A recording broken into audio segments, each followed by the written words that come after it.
Xin chào các bạn. Ngày hôm nay chúng ta có khách mời trong một cái lĩnh vực khác so với cả các cái tập trước, là bạn Nguyễn Thế Vinh, là co-founder và CEO của Coin98. Xin chào Vinh. Nếu mà trước khi chúng ta đi vào cái câu trò chuyện thì Vinh cũng là một người dân công nghệ, thì không biết là cái background, lý do gì mà đang từ một người lập trình viên, một người software engineer lại chuyển sang một cái mảng rất là khác, và trong cái thời điểm đó là một cái mảng rất mới. Thì lý do gì Vinh lại quyết định đi theo cái hướng đấy?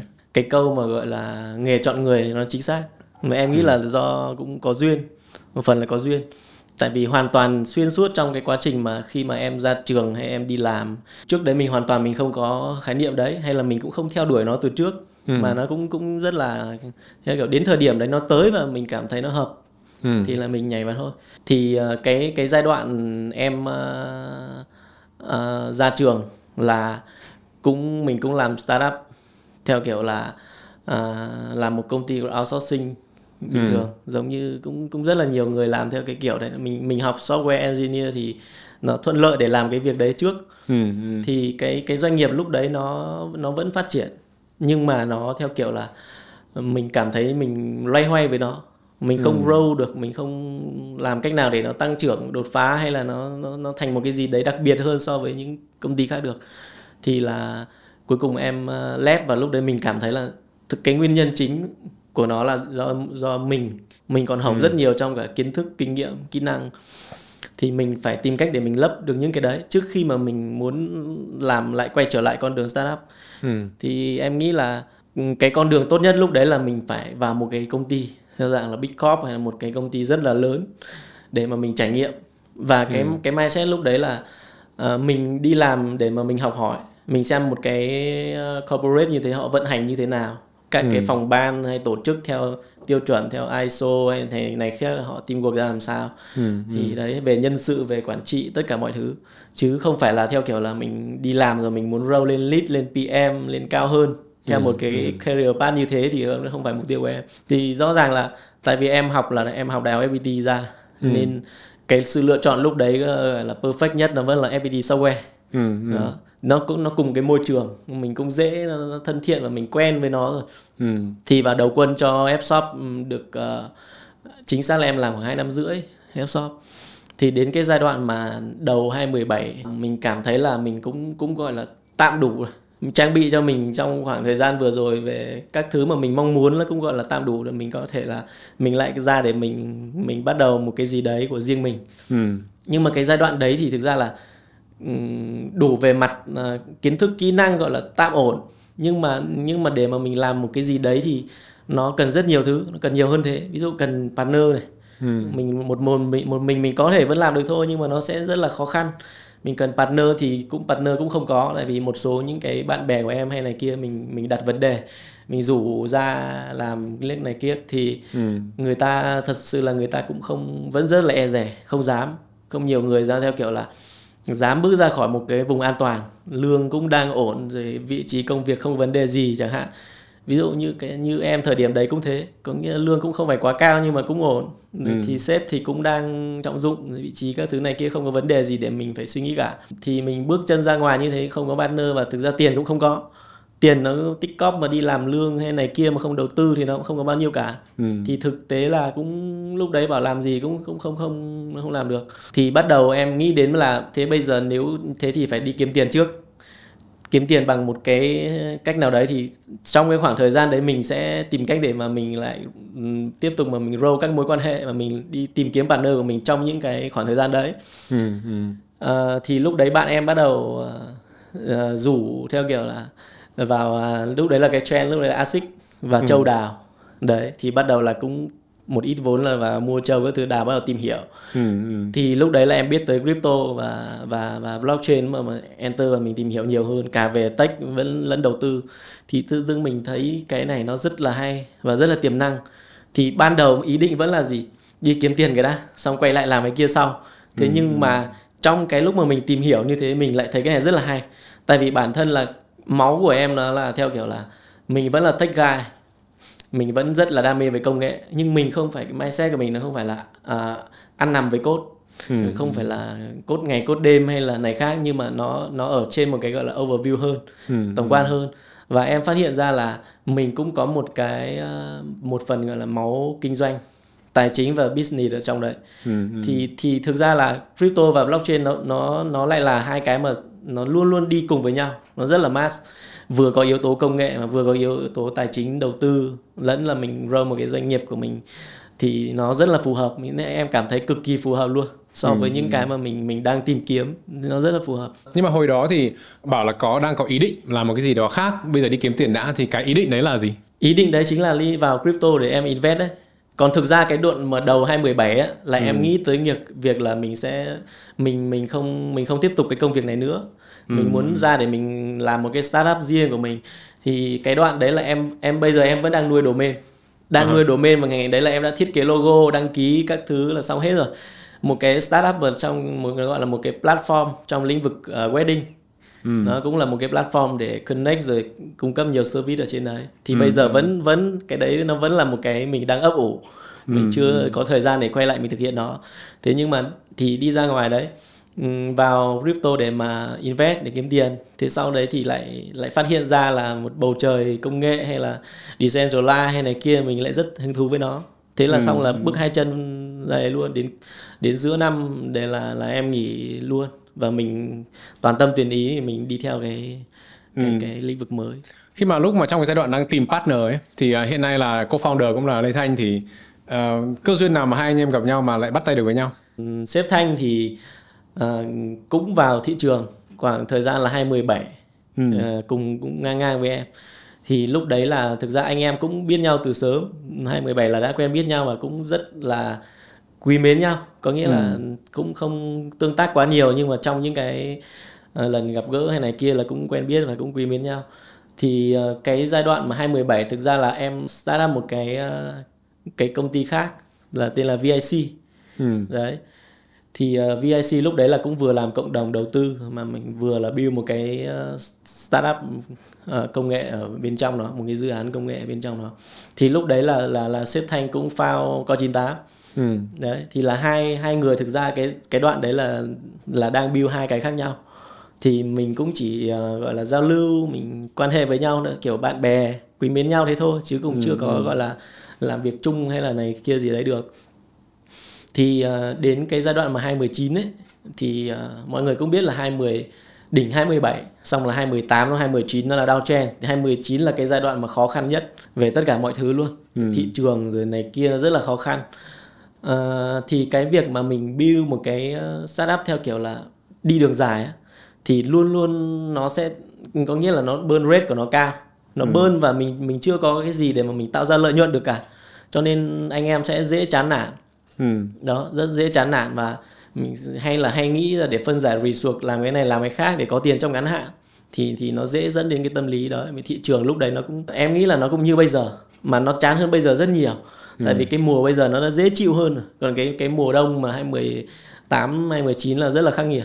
Thì cái đoạn đấy có một cái yếu điểm của tụi em, đó là 2017 thì mình giống như là mình mới vào thị trường, bạn bè quen biết nhau, các thứ là chơi với nhau vui, và cùng gọi là cùng ngồi lại để làm với nhau một cái gì đấy, chứ mình lại chưa có cái tư duy theo kiểu là mình khởi sự một cái gì đấy theo hướng rất là chuyên nghiệp. Thì lúc đấy là đội ngũ anh em làm với nhau hơi đông, cho nên là đến khi mà nó có những cái khó khăn ấy, những cái này cái khác, thì cái tầm nhìn, cái vision hay là cái mục tiêu nó không match với nhau nữa. Đấy, thì lúc đấy là cũng có nhiều biến cố các thứ. Thì đến 2019 là em quyết định là em sẽ lép VIC. Đấy, lép thì cũng khoảng một khoảng thời gian. Thì lúc đấy cũng ngồi kiểu lúc đấy là Coin98, là sếp Thanh mới chuyển cái văn phòng sang Botanica. Thì có mời em sang để kiểu anh em chung vui chơi với nhau các thứ này kia. Thế xong tâm sự với nhau, cũng tâm sự bình thường như bạn bè các thứ thôi. Thế xong lúc đấy là cả hai mới lóe lên là thì nếu như thế thì tại sao không về làm chung với nhau. Đấy, có nghĩa là vẫn open theo kiểu là nếu em vẫn làm VIC thì không ấy, nhưng mà trong trường hợp là mình vẫn quyết định là mình rời đi, thì có một cái cửa là anh em về làm chung với nhau. Đấy, thì suy nghĩ theo kiểu đấy. thì em nghĩ nó cũng rất là mất trend. Thì cái giai đoạn đấy là tái cấu trúc lại Coin98 lần 1. Thì mình chuyển hướng luôn. Coin98 ban đầu là build theo kiểu hướng là cộng đồng đầu tư, chia sẻ các thứ. Coin98 Insight là cái trang coin98.net, mình chia sẻ kiến thức kinh nghiệm. Thì bây giờ mình grow theo cái hướng là mình phát triển công nghệ, chuyển thành Coin98 Finance và grow theo hướng là startup công nghệ. Bắt đầu build một cái team product in-house ở trong đó, phát triển lên.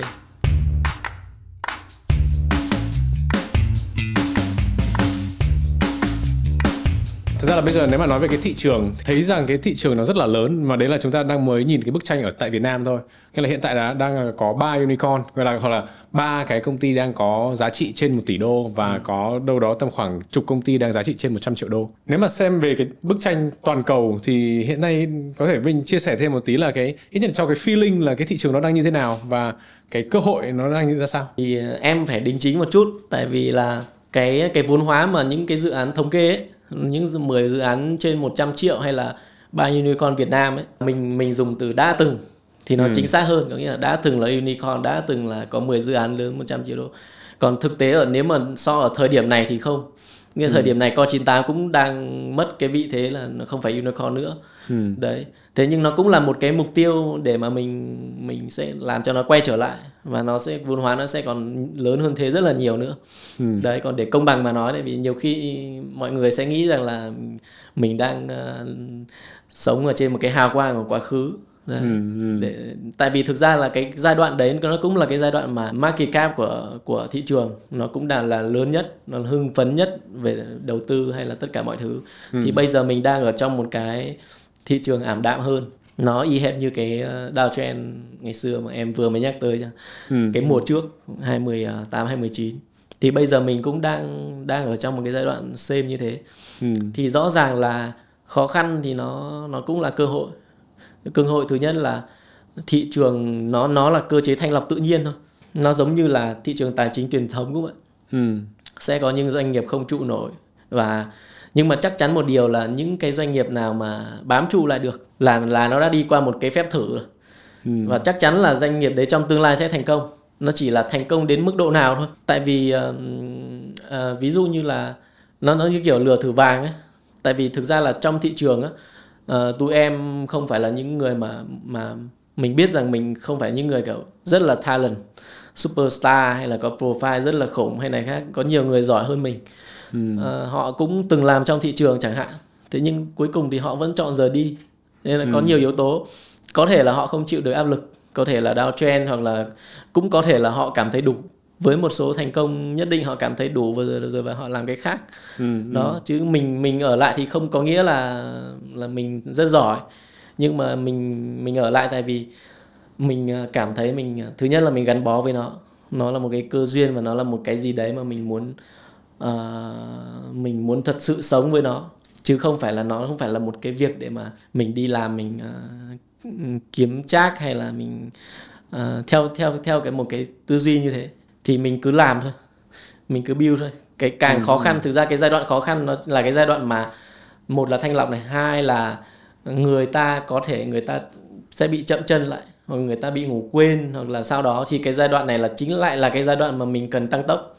Mình cần tập trung cho nó, rồi mình phát triển những cái mới, những cái giải pháp mới, sản phẩm mới của mình để mà đón đầu. Chứ còn đến lúc mà thị trường nóng lên rồi thì lúc đấy mình làm gì cũng không kịp nữa. Nó như ngày xưa, ví dụ đến 2019 là em bắt đầu em build cái product là wallet cho C98 chẳng hạn. Thì đến 2020, 2021 là mình mới có một cái sản phẩm gọi là tương đối chất lượng hoàn thiện thì mình mới adopt được. Chứ còn lúc đấy nó vẫn trên giấy, nó vẫn đâu đấy thì chắc chắn không thể nào grow user base được. Đấy, nên cái đoạn này đấy em nghĩ nó là tiềm năng cho các dự án để mà mình tranh thủ cái đoạn này mình phát triển tiếp. Đến cái mùa vừa rồi đi là mình đã thấy sự xuất hiện và cạnh tranh của rất nhiều blockchain thế hệ mới. Solana này, Near này, Avax này. Đó, rất là nhiều Phantom các thứ, Binance Smart Chain, và nó rất là thành công. Thì cái đấy cũng là cái dự phóng của em cái mùa trước, là thời điểm mà khi mà build wallet đi theo hướng DeFi thì đến 2021 chính xác DeFi nó lên ngôi. Và em nghĩ DeFi hay là nó vẫn sẽ là một cái DeFi hay là wallet theo kiểu phi tập trung, nó vẫn sẽ là cái xu hướng ở trong tương lai, là điều chắc chắn. Thì trong tương lai như thế thì các cái ecosystem ấy, nó sẽ càng mở rộng hơn nữa. Và nó sẽ có rất là nhiều ecosystem được phát triển như thế. Có thể là mỗi cái nó sẽ phục vụ cho một cái nhu cầu nhất định thôi, hoặc là nó cạnh tranh nhau về cấu hình, về để adopt user theo những cái nó sẽ hướng về user experience hơn rất là nhiều. Thì cái mình cần là mình lựa chọn xem những cái dự án nào tiềm năng, những cái hệ sinh thái nào nó sẽ tiềm năng, và mình bắt đầu mình chắt lọc để mình tìm kiếm và mình invest. Ở đây thì nếu mà nói về cái việc là trong cái mùa này chúng ta cần sẽ phải build và cần phải grow. Tuy nhiên thì trong cái thời gian vẫn nhớ là 2020, 2021 thì rất là nhiều các bạn đang làm các công ty to lớn, nhưng mà các bạn nhảy ra ngoài làm dự án bên ngoài. Nhưng mà sau khi mà bắt đầu nó lại downtrend cái thì lại bắt đầu các bạn lại quay trở lại các cái công việc hàng ngày. Làm sao mà Coin98 anh em vẫn giữ được cái tinh thần là ở lại đây tiếp tục xây dựng và tiếp tục có cái niềm tin đấy? Tại vì cũng biết là Coin98 là trong thời gian đấy không phải là đi không có người nghỉ, nhưng mà lại thêm nhân sự mới và bây giờ vẫn đang grow về mặt nhân sự. Thì làm sao mà ở vị trí như kiểu của em hoặc là của Thanh mà vẫn giữ được một cái tinh thần là đây là cái hướng đi và đây là cái nơi thời gian mà chúng ta cần phải đầu tư? Em nghĩ là nó sẽ có rất là nhiều yếu tố. Nhưng cái yếu tố đầu tiên là nếu mà về mục tiêu gọi là tiền bạc ấy, em nghĩ là nếu như mà mình vẫn phải lo đến cái vấn đề gọi là cơm áo gạo tiền, về chi phí trang trải hàng ngày hay này khác, thì mình sẽ không có đủ tâm trí để mà mình build một cái gì đấy theo kiểu là toàn tâm toàn ý cho nó. Thì cái đấy là cái mà hiện tại em lại đang sẵn có nghĩa là từ trước đến giờ thực ra tất cả những cái gọi là gì mình chi tiêu hay là tài sản của mình hay là này khác, 100% là nó đến từ đầu tư cá nhân. Thực tế mà nói thì từ gọi là từ công ty nhé, từ C98 hay token vesting hay là tất cả mọi thứ là em hoàn toàn em chưa động đến một đồng nào. Mình cũng không có nhiều cái nhu cầu gọi là sở hữu tài sản ở ngoài hay là cần cut out hay là gì nhiều hết, mà cái sự tập trung vào cái mục tiêu duy nhất của mình bây giờ là phát triển C98. Và vì cái việc mà đầu tư cá nhân của em nó đã ra một cái gọi là nguồn lợi nhuận nó cũng tương đối ổn để mình không cần quan tâm tới những cái liên quan thường ngày nữa, thì mình sẽ có nhiều thời gian và tâm sức hơn để mình tập trung mình phát triển. Có nghĩa là downtrend hay không thì thực ra mình cũng bớt đi một chút thôi, chứ nó cũng không ảnh hưởng gì đến những cái nhu cầu hàng ngày cả. Sếp Thanh hay là nói trêu với bạn bè hay là thậm chí là nhân sự công ty hay là nói trêu bảo là làm Coin98 không phải vì tiền mà vì rất nhiều tiền. Có nghĩa là thực ra nếu vì tiền mình đầu tư cá nhân là nó đã là dư giả để sống rồi. Thế nhưng mà tại sao làm C98 vì rất nhiều tiền? Tại vì mình muốn thay đổi được một cái gì đấy ở ngoài kia, và nó ảnh hưởng và nó tạo ra lợi ích được cho một cái tệp rất nhiều người, cho xã hội hay này khác, hay là mình muốn đưa cái tên tuổi của Việt Nam ra thế giới, thì em nghĩ là nó sẽ cần rất nhiều nguồn lực và rất nhiều tiền ở đấy. Như lúc đấy Vinh cũng có chia sẻ là sau khi mà hai anh em gặp nhau trao đổi tâm sự thì đã có một cái tái cơ cấu số 1. Thì anh cũng có vinh dự được tham gia một cái sự kiện 5 năm của anh em Coin98. Và lúc đấy cũng là một cái tái cơ cấu số 2, đúng không? Thì có thể chia sẻ là liệu các cái đợt tái cơ cấu này thì nó sẽ liên quan đến những cái yếu tố gì? Nó là thị trường hay là nó là nhu cầu hay là nó là định hướng? Em nghĩ là cái đợt tái cơ cấu đấy thì cái đợt thứ nhất là nó liên quan đến định hướng là chính. Tại thời điểm tái cấu trúc là Coin98 có khoảng dưới 100 nhân sự. Nhưng mà đến nghĩa là cuối năm ngoái đấy, thì đến thời điểm này là tụi em có 180 rồi.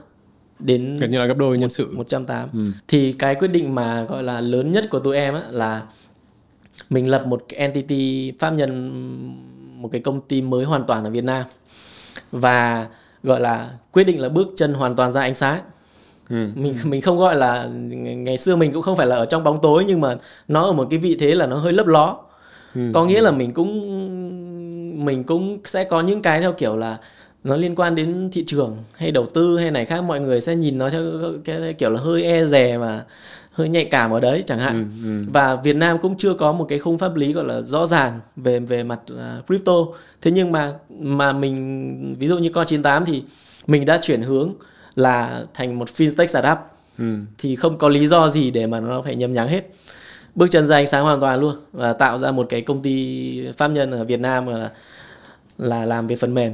Và em nghĩ rằng là nó sẽ là một cái sự thay đổi mà ảnh hưởng tới cả cái tâm lý của nhân viên hiện tại trong công ty, đến những cái nhân sự mà mình bắt đầu mình muốn tiếp cận đến những cái talent pool ở bên ngoài, những cái người dạng senior hay expert là họ muốn cống hiến cho mình, thì họ cũng sẽ cảm thấy tự tin hơn cho cái quyết định đấy. Hay là cái nhân sự của công ty chẳng hạn, thì tụi em add lên trên cái gọi là net salary, add lên trên đấy là một cái lớp benefit rất là lớn. Ví dụ như là gần như những cái công ty công nghệ mà lớn nhất Việt Nam hay thậm chí trên thế giới, họ có những cái chính sách gì tốt nhất cho nhân sự thì đều bưng về Việt Nam hết. Ví dụ như thử việc 100% lương này đó, hay là 2 cái tháng đấy vẫn tính vào trong những cái chính sách nhân sự về sau này. Hay là chế độ gọi là bảo hiểm y tế hay xã hội cho nhân sự, thì bảo hiểm cho cả vợ chồng con cái, hay là ngày nghỉ, rồi rất là nhiều ở trong tháng, trong năm, rồi thì thời gian làm việc thoải mái hay này khác. Hay là một cái thay đổi lớn nữa, em nghĩ là tháng 5 thì tụi em sẽ chuyển sang một cái văn phòng mới. Nó là mình thuê một cái building riêng luôn, 12 tầng, khoảng 3.500 mét vuông. Thì thứ nhất là em muốn chuẩn bị cho cái việc là mình sẽ stable ở mức nhân sự khoảng grow lên khoảng 300. Đó, cho cả về venture hay là về product development hay là về bên Insight, rất là nhiều những công ty như thế. Nhân sự cho 300 nhân sự thì em nghĩ là bọn em cơ cấu là khoảng 6 tầng là đã đáp ứng đủ được không gian làm việc rồi. Thế các tầng khác thì làm gì? Làm những cái tầng tiện ích, operation hay media hay studio, hay là những cái tầng dành riêng cho game, hoặc là showcase trưng bày, hoặc là gym này, cafeteria hay khu vực ăn uống ngủ nghỉ cho các bạn. Có nghĩa là mình tập trung vào cái không gian làm việc thoải mái mà mình đáp ứng tối đa. Đấy là cái mà tụi em mong muốn, và nó tạo ra những cái giá trị vô hình mà mình khó lòng mà mình có thể đong đếm được. Trước khi mà ra một cái quyết định là thực ra là cái đúng là cái ngành crypto rồi blockchain thì trước mọi người cũng hay coi là cái như kiểu là underground một tí, như là anh em làm đấy không quá lên báo chí, không có cái publicity, rồi là cũng kiểu là đang cứ ở đâu đó, xong rồi là cứ mặc đồ đen, xong rồi anh em cứ lang thang nhưng mà rất nhiều tiền. Đấy thì gần như là cái perception của xã hội là như vậy. Quyết định gì mà bọn em là đưa công ty 100% về Việt Nam, và quyết định gì mà lập thành một công ty như là một công ty fintech để có thể so sánh với cả các công ty fintech hiện tại trên thị trường? Thì dựa trên quyết định nào hay là yếu tố gì mà bọn em có thể đưa một quyết định to lớn như vậy? Tại vì không phải ai cũng dám làm cái việc đó. Tại vì thứ nhất là tụi em vẫn dựa trên một cái ấp ủ và một cái niềm tự hào là Coin98 cho đến thời điểm hiện tại vẫn là thứ nhất là sáng lập là người Việt, 100% nhân sự là người Việt Nam. Thì mình cũng muốn đem cái tên tuổi của Việt Nam ra thế giới. Thế thì không cách nào khác là cái doanh nghiệp của mình chắc chắn nó phải là doanh nghiệp Việt cái đã. Thì nó mới được accept. Còn doanh nghiệp ở người Việt nhưng mà tao ở nước ngoài thì về mặt legal nó vẫn là doanh nghiệp nước ngoài. Thì bây giờ phải là doanh nghiệp Việt Nam cái đã. Và mình đi theo hướng là giống như các công ty fintech khác bình thường, đóng thuế đầy đủ rồi tất cả mọi thứ giống như thế. Thì đấy là cái mong muốn thứ nhất. Cái mong muốn thứ hai là khi mà mình muốn grow ấy, thì mình chắc chắn mình phải tiếp cận được cái tệp mà rất là giỏi ở ngoài kia, talent pool, C-level, hay là làm về tài chính, làm về fintech, làm về này kia, expert. Thì những cái tệp đấy nếu như họ ở một cái level rất là cao, họ nhìn vào mình chẳng hạn. Nếu như mình ở trong một cái vị thế theo kiểu là nó cũng không được clear lắm, hoặc là chế độ đãi ngộ nó cũng không compare, không ok lắm chẳng hạn, thì em nghĩ là nó rất là khó để mình tiếp cận. Thì cái việc mà bọn em bước hẳn ra ngoài và mình xây dựng một cái môi trường làm việc hay một cái chế độ tốt như thế thì sẽ dễ để mình tiếp cận hơn. Mấy cái thứ hai là trong quá trình mà tụi em phát triển ấy, thì mình có những cái hoạt động như kiểu là mình rất muốn đi làm từ thiện. Mình rất muốn làm những cái theo kiểu là học bổng tài trợ cho chỗ này chỗ kia các thứ. Thế nhưng mà trong quá trình mình làm việc mình nhận thấy được rằng là nó gặp rào cản. Đấy, nó gặp rào cản ở cái chỗ là thứ nhất là cái tên của mình chẳng hạn. Cái thứ hai nó là ở cái góc độ nhận thức. Người ta vẫn nghĩ rằng là kiểu nửa tối nửa sáng hay gì đấy, thì nó khó trong cái việc mình làm việc với các cơ quan ban ngành hoặc là các cái tổ chức xã hội. Thì cái việc mà bây giờ mình bước chân ra ngoài, mình làm công ty fintech, mình đi làm cái này cái kia rõ ràng, và thậm chí mình tạo những cái nguồn rõ ràng như thế, mình đi làm từ thiện nó cũng rất là dễ dàng. Và mình dễ để mình thực hiện được những cái mong muốn đấy. Đầu tư cho học bổng hay là các cái phòng lab hay là các trường đại học này kia nó cũng dễ dàng hơn. Nếu mà nói về cái việc là bây giờ bước ra ánh sáng rồi thì đấy là một cái bước rất là quan trọng và gần như là rất là critical cho doanh nghiệp. Tất nhiên là mình đã nói về cái việc là mình chuyển pháp nhân về Việt Nam, mình bắt đầu nộp thuế, mình có các cái chương trình chính sách tốt cho nhân viên như là một công ty fintech so sánh với cả bên nước ngoài. Nhưng mà về mặt nhận thức thì nếu mà bây giờ em có thể là xem lại là cái việc nhận thức khi mà mình đi gặp ví dụ như kiểu ban bộ ngành chẳng hạn, hay là các cái tổ chức phi chính phủ, hay là các cái bên đối tác khác, thì liệu họ đã thay đổi cái mindset hay chưa? Hay là nếu mà họ còn rào cản gì nữa khi mà nói chuyện với cả Coin98 vẫn là công ty về blockchain, vẫn là crypto, thì không biết là cái sense của các cái đối tác của mình thì nó đang như thế nào? Thực tế mà nói, mình nói kiểu sòng phẳng mà nói ấy, thì chắc chắn là nó vẫn chưa hoàn toàn được clear hoặc được cởi mở 100%, giống như gọi là công bằng với lại các cái bên khác. Thế nhưng mà em cảm nhận được rằng là nó đã dễ chịu hơn rất là nhiều, dễ chịu và dễ dàng hơn rất là nhiều so với trước đây rồi. Đấy, mình mới chỉ khoảng một nửa năm thôi. Đấy, nhưng mà những cái việc đấy em thấy nó rất, tụi em cũng đã tổ chức những cái hoạt động thiện nguyện này, đầu tư hay connect hoặc là cho những cái quỹ xã hội hay này khác này, mình làm rất là dễ dàng luôn. Hay là quá trình làm việc với các bên hay này kia, hay là báo chí chẳng hạn, là rất khó khăn trong cái việc là tại vì cái tên nó cũng hơi nhạy cảm, rất là khó khăn. Họ gần như là họ né tránh cái việc mà họ đưa tên mình lên, thì so với báo chí bây giờ nhá là nó rất thoải mái. Đấy, nó cũng không còn là vấn đề nữa, viết rõ ràng Coin98 Finance, nó rất thoải mái luôn. Thậm chí là mình lên, ví dụ nó cũng một phần là mình lên những cái trang uy tín toàn cầu đấy, những hay báo top đầu Việt Nam như là Tuổi Trẻ, VN Express hay Zing hay là này khác, Vietcetera này. Đấy, thì em nghĩ rằng là những cái tiếp cận đấy nó cũng là những cái bước đệm, và mình cảm thấy được cái sự thay đổi trong đấy về mặt nhận thức.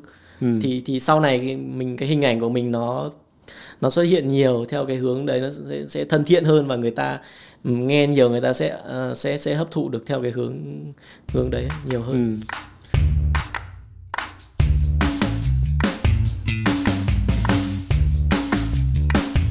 Nếu mà nói về cái việc là bây giờ mình đang làm made in Việt Nam, là công nghệ của do người Việt Nam làm và nhân sự đang là 100% Việt Nam.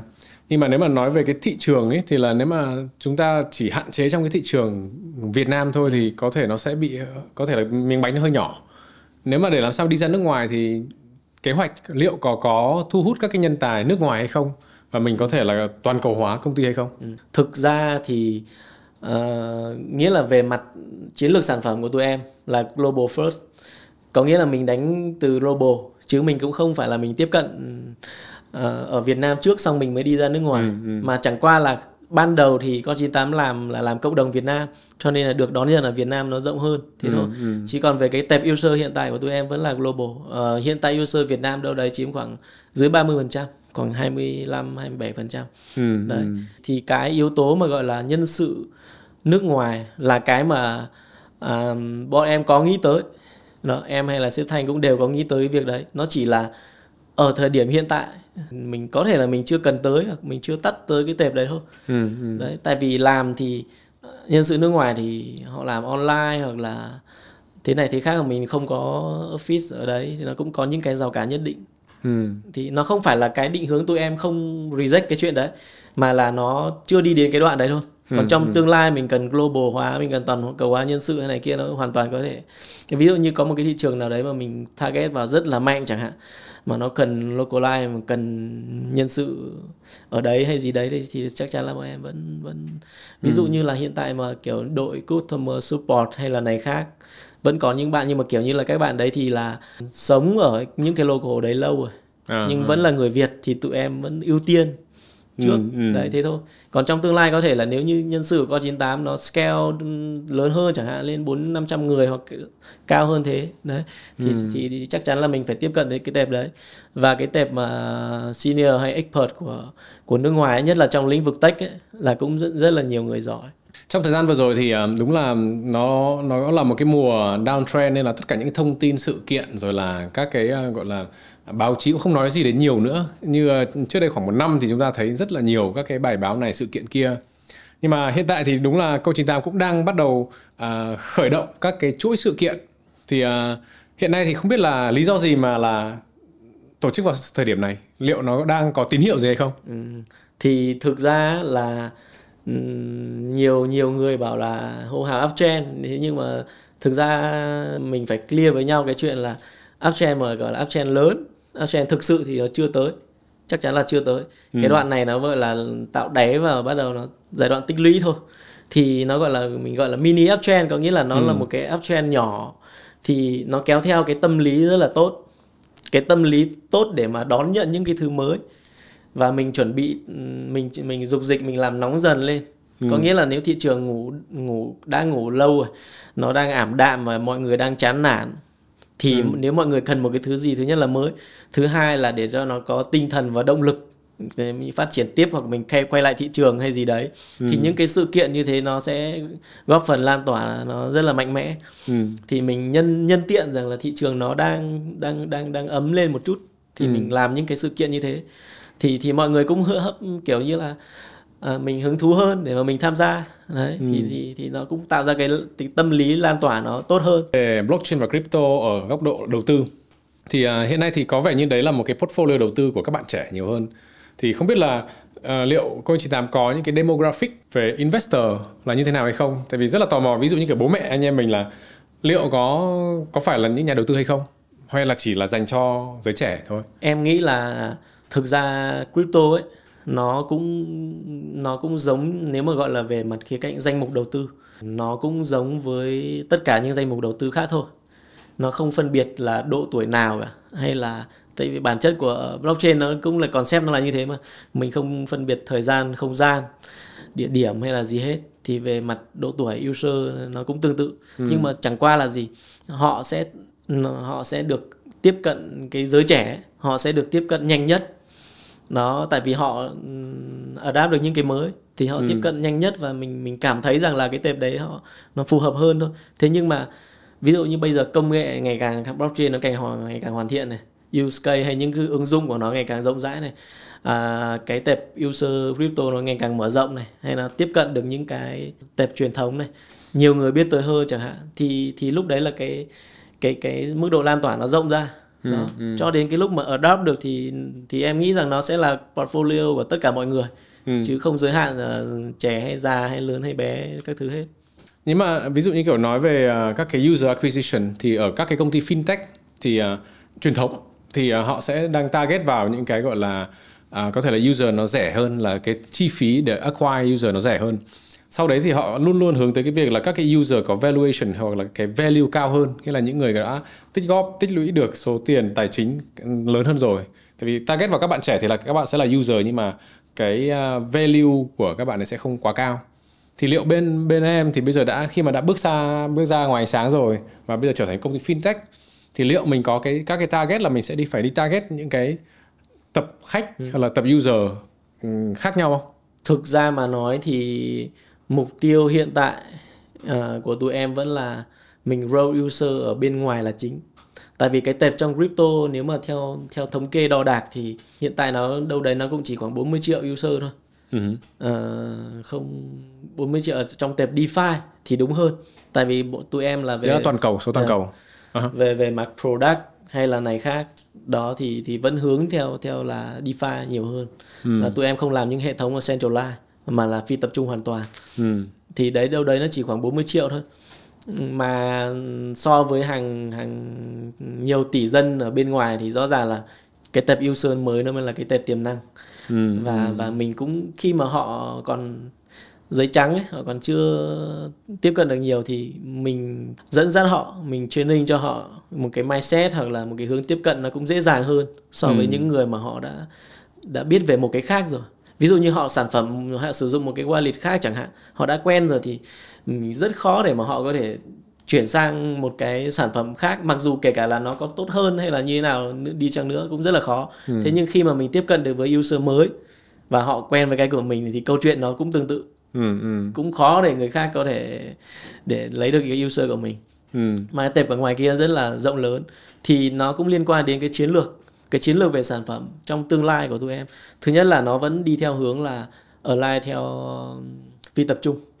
Tất cả những cái hạ tầng hay là những cái sản phẩm mà Coin98 đang xây dựng thì nó là những cái rất là nhiều mảnh ghép, và đến một cái điểm đến một cái điểm gọi là hội tụ ấy, khi mà mọi thứ nó sẵn sàng ấy, thì cái mục tiêu cái mùa tiếp theo mà tụi em đang làm tất cả mọi thứ gần như là all in, tiền bạc, nguồn lực, thời gian để phát triển nó cho nó nhanh chóng để nó kịp, thì mục tiêu cuối cùng là mình hướng tới tăng cường trải nghiệm của user, có nghĩa là giúp cho user web 2 sử dụng web 3 mà giống với những cái trải nghiệm của web 2. Thì có hai cái pain point lớn nhất, đó là gì? User web 2 vào sử dụng thì họ phải quản lý key. Thay vì cái việc là email login account, họ phải quản lý key. Nó tương đối phức tạp, theo kiểu người ta cũng dễ quên và dễ làm mất. Cái pain point nữa đó là cái gas fee. Cái gas fee nó cũng tương đối rắc rối, theo kiểu là tại sao mà tôi transfer hay tôi tương tác với một cái token này tôi lại phải có một cái token khác ở trong ví để trả phí. Và bây giờ nó hàng chục cái blockchain, sau này nó có hàng trăm blockchain. Mỗi blockchain thế lại phải tiếp cận với nhiều những cái standard khác nhau. Thì nó rất là phức tạp cho user. Thì bây giờ bằng cách nào là tụi em xử lý được hai cái vấn đề đấy. Đó, thì nó ở phía cạnh công nghệ mình phải xử lý, nhưng mà cái mục tiêu cuối cùng của mình đó là tăng cường trải nghiệm của user. Và em cũng nghĩ rằng là trong tương lai ấy, thực ra bên nào giải quyết được cái bài toán đấy mượn mà. Đó, là mình sẽ có khả năng để mình adopt được user một cách nhanh chóng nhất và tốt nhất. Em cũng có nói khoảng 2-3 lần là để cho kịp cái mùa tiếp theo. Thì bao giờ là mùa tiếp theo? Cái mùa gọi là bull run tiếp theo. Thực ra là gọi là góc độ cá nhân thôi nhé. Thực ra em cũng ngại theo kiểu là mình finance advice hay là này khác, mình cũng không ấy, nhưng mà thực ra là về mindset cá nhân, không chỉ là bây giờ mà là trước đây thì em dự đoán là đến khoảng 2025 thì bắt đầu thị trường sẽ bắt đầu quay trở lại. Đấy, cho đến bây giờ thì ví dụ như là tụi em plan để mà tái cấu trúc công ty đi từ đầu năm đi, thì maybe ví dụ mình cứ spend ra khoảng là 6 tháng để mà mình làm tuyển dụng. Mình làm tuyển dụng, mình sẽ mất khoảng 6 tháng nữa để mà ổn định tất cả những cái nhân sự mới đấy, và mình build ra một cái workflow và nó hoạt động mượt mà trơn tru. Thì là mình đã hết hơn một năm rồi, và mình chỉ còn khoảng hơn một năm để mình đi với cái tốc độ đấy tối đa thôi. Đấy, nên là không có nhiều thời gian, nên là bây Coin 98 đang làm tất cả những cái đấy. Gần như là ví dụ như là mình biết rằng mình sẽ đi được đến cái đoạn đấy, nhưng mình cần nhiều thời gian hơn chẳng hạn. Thế bây giờ cái mình không có chính là thời gian, thì cái việc mình phải bù lấp lại đấy, thì thay vì mình đi với khoảng 4-5 năm, mình bỏ ra 1x chi phí chẳng hạn, thì bây giờ mình muốn đi với 2 năm chẳng hạn, mình phải bỏ ra 3x, 4x, 5x chi phí, và cái đấy là cái phải đánh đổi và mình chấp nhận.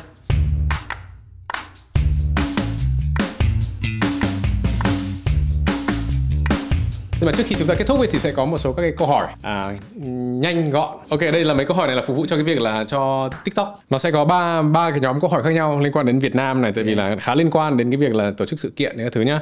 Số 2 là sẽ liên quan đến công việc, và số 3 là liên quan đến cá nhân. Nếu mà Vinh mà có thể dùng cái gì để thuyết phục các bạn, có thể là coi nói chung đi là đối tác nhà đầu tư, mình sẽ dùng cái gì để thuyết phục họ đến với Việt Nam? Chắc chắn là thị trường Việt Nam là thị trường vô cùng tiềm năng, sáng giá nhất. Còn bên cạnh đấy thì nói về yếu tố con người đi, thì con người Việt Nam cũng rất là dễ chịu và rất là hiếu khách và cởi mở, mà nó cũng rất là thuận lợi để mà mình làm việc.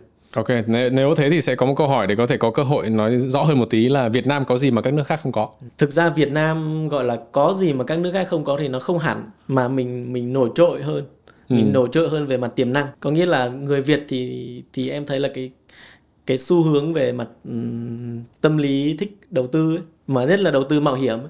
Đấy, và thích tìm tòi những cái thứ mới mẻ, công nghệ mới, hướng tiếp cận mới, cho nên là nó rất là phù hợp trong cái lĩnh vực này luôn. Nếu mà nói về cái việc là lãnh đạo thì bây giờ đang là lãnh đạo công ty, thì là cái điều gì là khó khăn nhất trong cái việc lãnh đạo công ty? Em nghĩ đó là vẫn là quản trị nhân sự. Yếu tố con người bao giờ cũng là khó khăn nhất, và mình phải linh hoạt nhất. Ở đây thì có cái việc là ngày chủ nhật 10 giờ sáng làm cái gì, nhưng mà anh muốn hỏi là ví dụ 9 giờ tối ngày thứ bảy, ngày thứ sáu đi thì làm cái gì?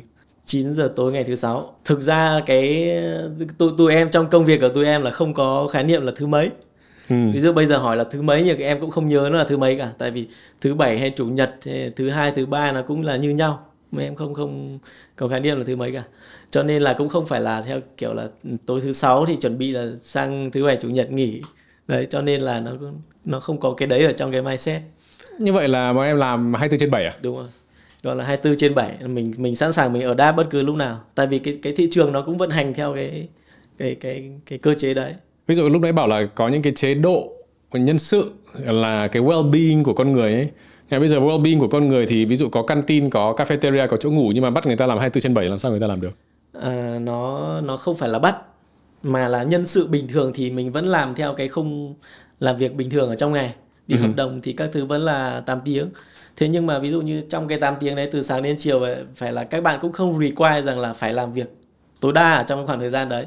Thì vẫn sẽ có những cái bộ phận ví dụ customer support này, hay là những cái bạn mà theo kiểu là lead, tech lead hay này kia, khi có issue thì mình xử lý thế thôi. Hay là những cái bạn mà liên quan đến phòng tin tức các thứ nóng hổi, thì có bất cứ một cái biến động gì hay cái news gì hay là phân tích thị trường hay dự án gì đấy thì các bạn vẫn làm thôi. Hay là ví dụ em đang nói đến cái view của em, view của founder đi, của CEO hay là của sếp Thanh chẳng hạn đi, thì gần như tụi em ở đáp với cái việc là 24/7. Mình cũng không có cái thời gian nào là hết. Còn về mặt nhân sự chắc chắn là mình không require các bạn cũng phải giống như mình. Cái đấy hơi nhạy cảm. Nếu mà bảo là đang là cái mùa mini uptrend thì cũng là một cái mùa mình có thể kiếm được tiền rồi đúng không? Thì bây giờ liệu tư vấn, có thể không phải tư vấn đi, nhưng mà góc độ cá nhân thì là nên đầu tư vào cái gì? Gọi là mini uptrend, nhưng mà khi mà ai cũng thấy nó là mini uptrend thì lúc đấy là nó không còn tốt để đầu tư nữa. Đó, cho nên em nghĩ là, và thực ra gọi là mini uptrend thì nó vẫn là đầu tư ngắn hạn. Mà em nghĩ rằng là nếu như mình đang có một cái công việc, mình không phải là mình all in trong thị trường nhé, mình vẫn có một cái công việc ở ngoài, thì tốt nhất là cái tư duy đầu tư lúc đấy mình nên đầu tư dài hạn, chứ không nên đầu tư ngắn hạn kiểu lướt sóng thì nó cho vui thôi. Đấy, còn đầu tư dài hạn thì rõ ràng là gì? Mình phải bet vào những cái dự án mà nó rất là long term. Đó, ví dụ như là nếu như mà biên độ lợi nhuận thấp thôi nhưng an toàn chẳng hạn, thì cứ Bitcoin, Ethereum hoặc một số ví dụ top như BNB hay này khác. Nhưng mà rõ ràng là ví dụ cái vụ vừa rồi như Luna, Terra, mọi người có thể thấy nó là top trong top 10 của market cap, dự án rất là lớn, hàng tỷ đô, nhưng mà nó sập trong ngày mốt. Đó, nên là những cái portfolio như thế nó vẫn tiềm ẩn những cái rủi ro rất là to. Nhưng mà những ví dụ như Bitcoin, Ethereum thì em nghĩ rằng là nó quá an toàn. So với tất cả những cái danh mục đầu tư trong thị trường thì nó là quá an toàn. Không thể nào mà có những cái tài sản nào mà an toàn hơn như thế. Nó được chứng minh theo thời gian. Nhưng mà Bitcoin vì nó là xương sống của cả thị trường mà ấy rồi, nên là nó hay Ethereum thì nó một cộng đồng cực kỳ strong. Đó, nó rất là an toàn. Mình rất là cảm ơn Vinh đã dành thời gian. Biết là trong cái mùa này đang là cái mùa tổ chức rất là nhiều sự kiện và sự kiện rất là lớn, nhưng mà cũng đã dành thời gian để đến chia sẻ với cả các bạn Vietcetera. Và cũng là một trong những cái thông tin mà rất là cần thiết cho cái việc là liệu chúng ta có nên để ý hay không, nên đầu tư hay không, hoặc là nên làm hay không.